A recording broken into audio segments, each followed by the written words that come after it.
The trading station orbited a forgotten moon where species from across the galaxy came to conduct business, far from prying governmental eyes. Commander Vela of the Torcan Confederacy stood at the viewport of her family's merchant vessel, watching ships dock and depart in an endless metallic dance. Her scales shimmered blue-green under the artificial lighting, marking her as nobility among her people. At 140 cycles old, she had commanded fleets, negotiated treaties, and earned more honors than most Torcans saw in 3 lifetimes. Yet her family insisted she needed a mate. The arrangement was diplomatic, a gesture of goodwill between species. Humans had recently joined the galactic community, and the Confederacy sought to strengthen bonds with these newcomers who possessed peculiar talents in agriculture and engineering. The human they selected was named Marcus, a quiet man with brown hair graying at the temples, and eyes that seemed to observe everything while revealing nothing.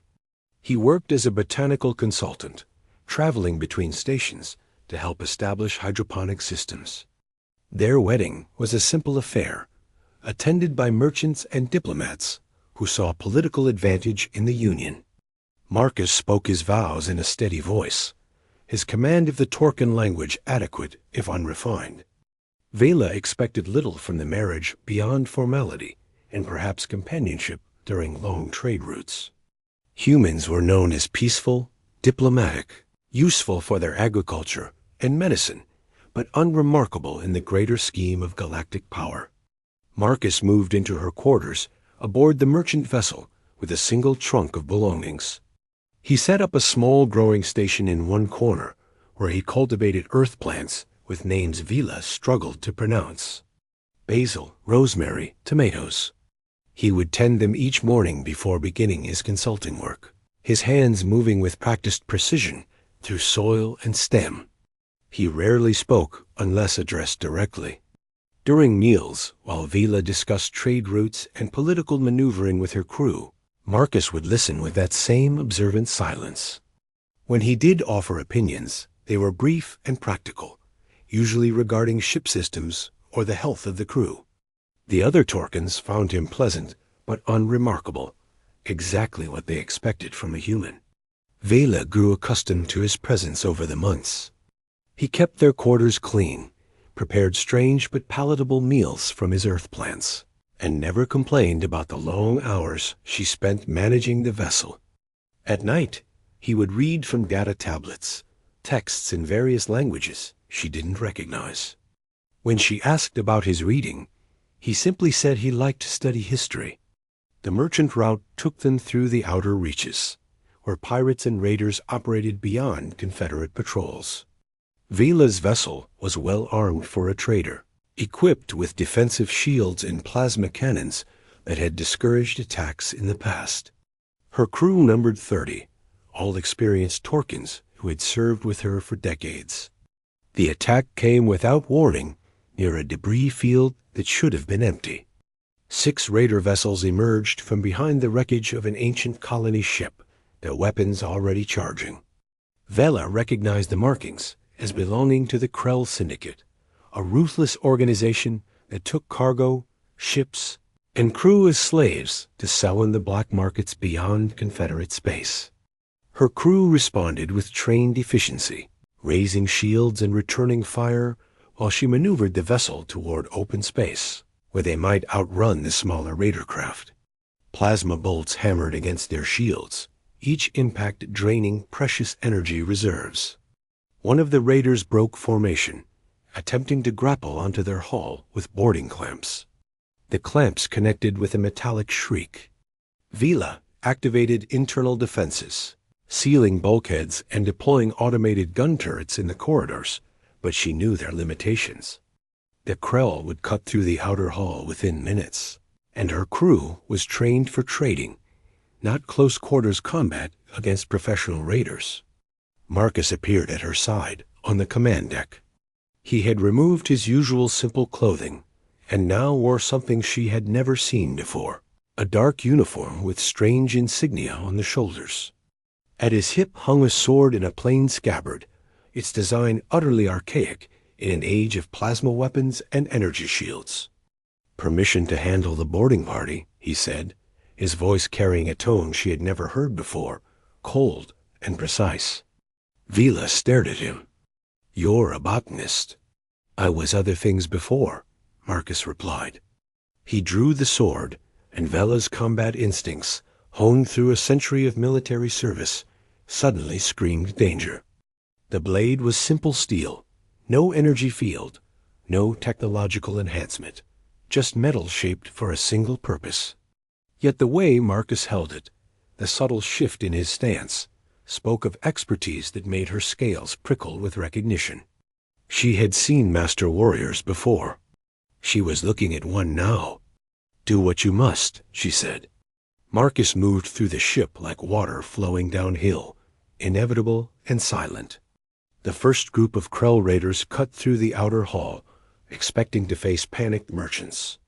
Instead, they encountered a human who seemed to occupy multiple positions simultaneously, his blade moving in patterns that belonged to battlefields centuries old.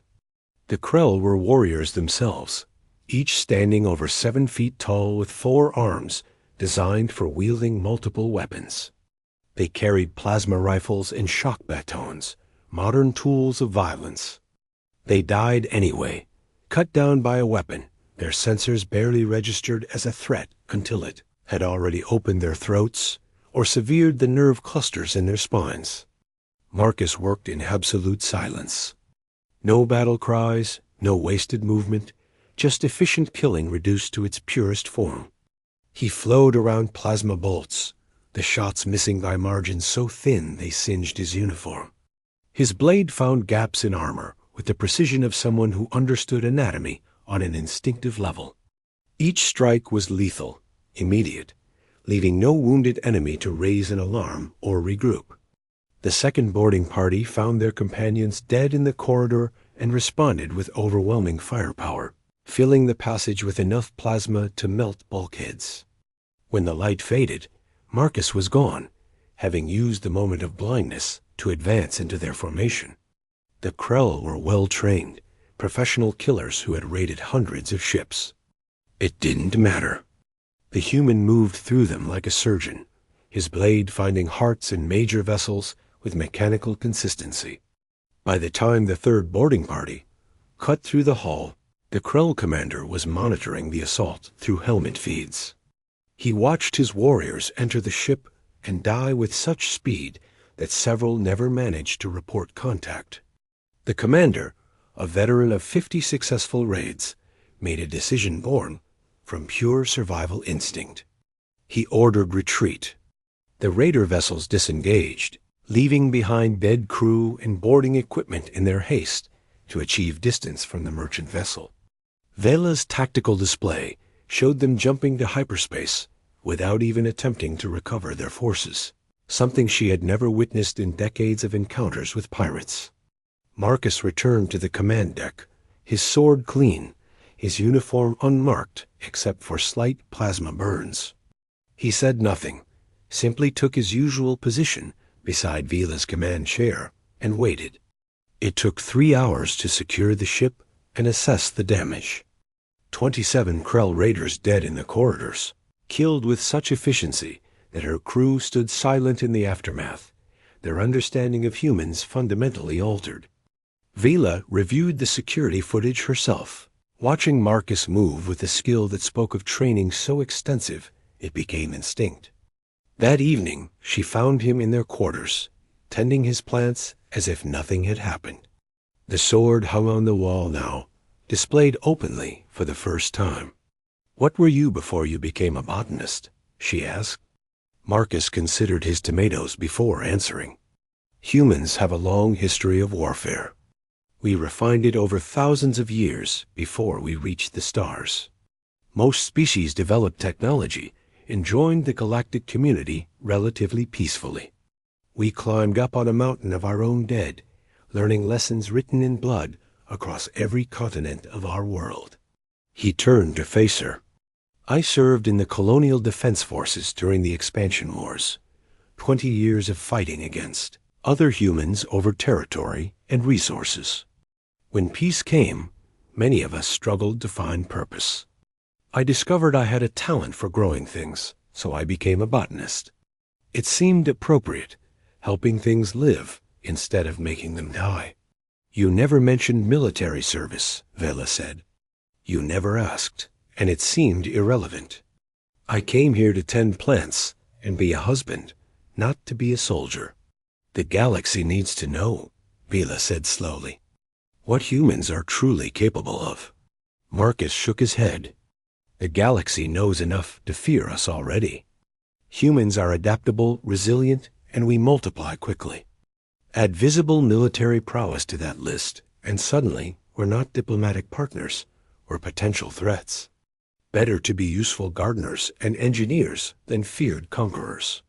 You shook 6 Krell Raider vessels so badly they fled without recovering their dead, Vela pointed out. That story will spread regardless of what we say. Then it will be a story about one human who knew old skills, not a revelation about human military capability, Marcus replied. Let them wonder. Uncertainty is its own deterrent. Vela understood then. The humans had not hidden their warriors out of shame or weakness. They had hidden them out of strategy, letting the galaxy see.